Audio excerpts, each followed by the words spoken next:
कुशा कावड़ी शिव कथा कह रही, भगवान शंकर का संवाद कर। पार्वती मैया अपने नानी जी के यहाँ गई। जैसे ही पहुंची पार्वती मैया पितृलोक में,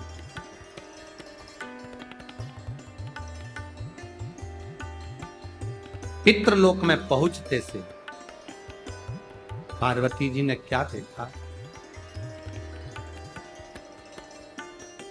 कि वहां बहुत सारी कुशा रखी हुई। क्या रखी हुई है? कुशा। कुशा देखिए आप, डाब कुशा। जब पितरों को जल दिया जाता है तो कुशा का बड़ा मूल महत्व है। बड़ा कुशा का बड़ी मूलता हो। पार्वती जी ने देखा कि यहां कुशा रखी हुई है। भ्रम पैदा हुआ मां पार्वती के हृदय में। थोड़ा सा प्रश्न आया मां पार्वती के चित्त, थोड़ा सा प्रश्न। पार्वती जी जैसे ही अंदर पहुंची, पहुंचते से उन्होंने जो कुशा देखी, डाब देखी, और कुशा को देखकर मां पार्वती जी ने पूछ लिया पितरों से, नाना, ओ नाना जी। अब पितरों के देवता आर्यमा स्वामी बैठे थे तो उन्होंने शब्द सुना पार्वती जी का। शब्द सुनकर माता पार्वती जी के पास में आर्यमा स्वामी आए और पूछा, माता पार्वती आप क्यों आवाज लगा रही हो? क्या हुआ? आप आवाज क्यों लगा रही हो? हुआ?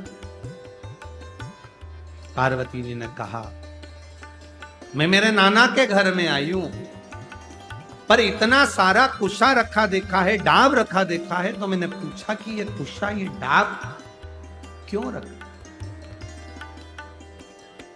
देखो, सनातन हिंदू धर्म में जो कुशा होती है, जो डाब होता है, साल भर अपने घर के अंदर कहीं ना कहीं इस कुशा को, इस डाब को संभाल कर रखना चाहिए। उसका कारण क्या बताया है? तो यहां पार्वती जी से स्वयं आर्यमा स्वामी कहते हैं, सुनो पार्वती माता,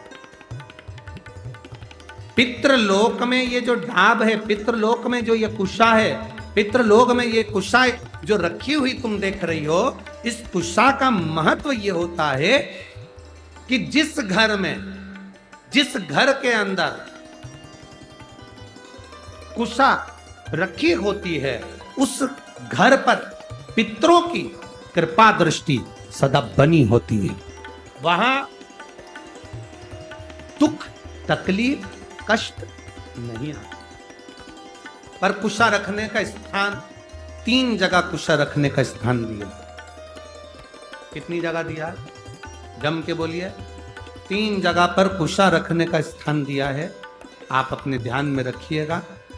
देव पितर जो शिव महापुराण की कथा चल रही है, इससे आपको सीखना है और जनमानस तक आपको ये चीजें रखना है, जिससे हमारा सनातन धर्म में ये बात मालूम पड़े कि कुशा का महत्व क्या है, कुशा कहाँ रखी जाती है और कुशा के जल से तर्पण क्यों दिया जाता है। ये बहुत समझने वाली है। 3 जगह पर कुशा का महत्व बताया गया कि कुशा को 3 जगह पर रखा जाए। पहला, अपने घर के दरवाजे में जहां से अपन प्रवेश करते हैं, उस प्रवेश के द्वार के प्रवेश द्वार से कुछ दूरी पर कोई फोटो लगा हो, कोई चित्रपट लगा हो, कोई जगह हो ऐसी जहां तुम कुशा को अंदर प्रवेश करते समय कुछ दूरी पर उस कुशा को आप राइट भाग की ओर रख दो। घर में प्रवेश करते हैं, उस द्वार से कुछ दूरी डाब, कुशा रख सकते। डाब को, कुशा को 3 जगह पर। पहला, द्वार से अंदर प्रवेश करते समय सीधे हाथ पर कहीं पर भी रख। दूसरा,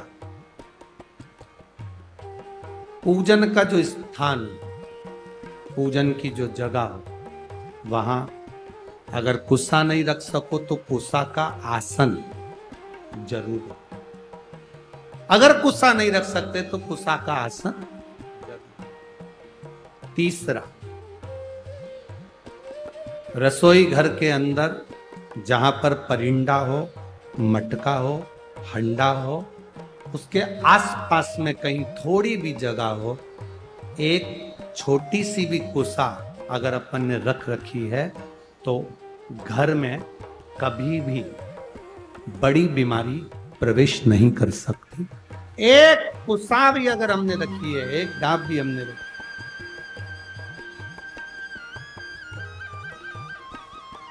हम तो यहां तक कहेंगे, शिव महापुराण की इस पवित्र कथा में आप लोगों से कहना चाहेंगे,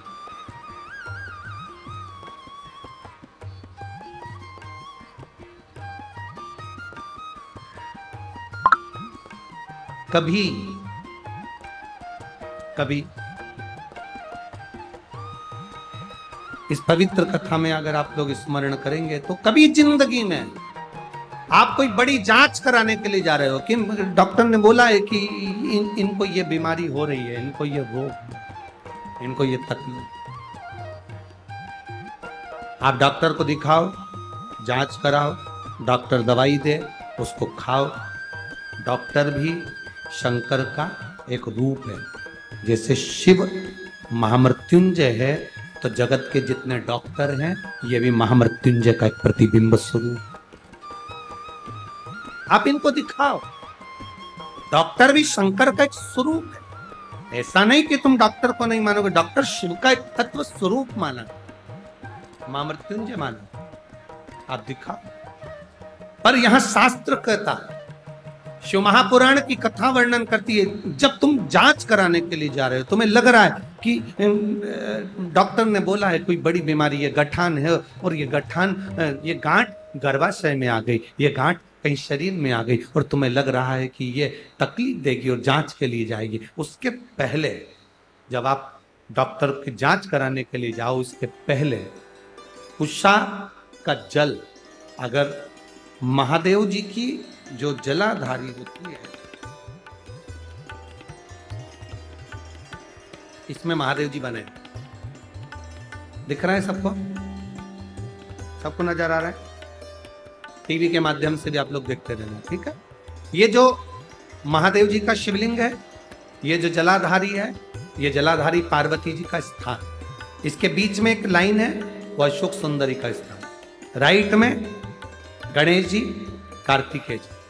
शिवलिंग के ऊपर जो जलाधारी रहती है जिसमें से बूंद बूंद पानी टपकता है, ये शंकर भगवान की 5 लड़कियां, जया, विषहरा, शामलीवारी, दौतली, देव, शिव जी की 5 बेटी। जब तुम्हें लग रहा है कि कोई बड़ी बीमारी हमारे शरीर में प्रवेश कर रही है और डॉक्टर कह रहे हैं कि इसकी जांच होगी, उसके पहले कुशा का जल, डाब का जल, ये अशोक सुंदरी का स्थान जहां पर है और शिवलिंग का जहाँ स्थान है, इसके बीच में जो जगह खाली पड़ी रहती है, इस स्थान पर अगर हम कुशा का जल, डाब का जल चढ़ा देते हैं और उस जल को उस स्थान पर जहां तुम्हें लग रहा है कि इसकी जांच होने जा रही है, उस स्थान को लगाकर जांच के लिए जाते हैं, कभी जिंदगी में बड़ा रोग प्रवेश कर ही नहीं सकता। कुशा का जो जल होता है, डाब का जो जल होता है, ये साधारण जल नहीं होता महाराज, इसको साधारण नहीं, कुशा के जल को साधारण नहीं था।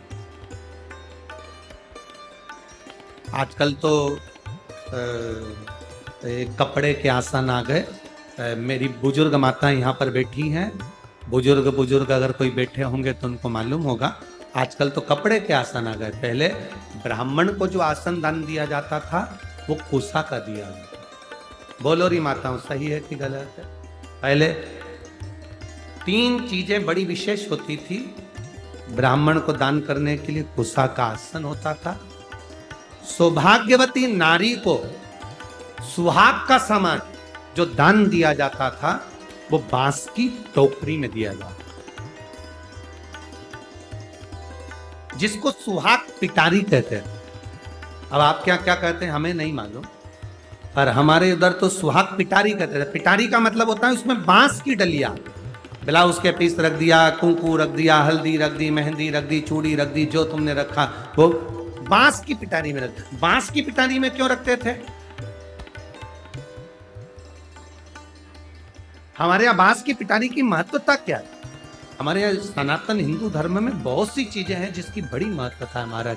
जैसे शादी के मंडप में बांस लगाना, वंशकार समाज के जो भाई होते हैं जो बांस का काम करते हैं, लोग भले कुछ भी कहें कि ये वंशकार है, ना ना ना, शिव महापुराण की कथा कहती है वंशकार बांस की डलिया का निर्माण करता है। जैसे बांस कभी समाप्त नहीं होता, लगा हुआ बांस में से बांस कटता जाता है, बांस फूटता जाता है, बांस कभी समाप्त नहीं होता। जिसमें से पैदा हुआ फिर होगा, उसको काट लो फिर होगा। उसी तरह वंशकार समाज जो बांस की डलिया का निर्माण करती है, वो वंशकार समाज बांस की डलिया इस भाव से बनाती है कि जिसके यहाँ शादी में जाए, सुहाग पिटारी में जाए, उसका सुहाग खूब बाबा कृपा बनाकर रखे, उसका वंश खूब। एक कुशा, एक डाब हमारे जीवन की आनंदता देती, आनंद।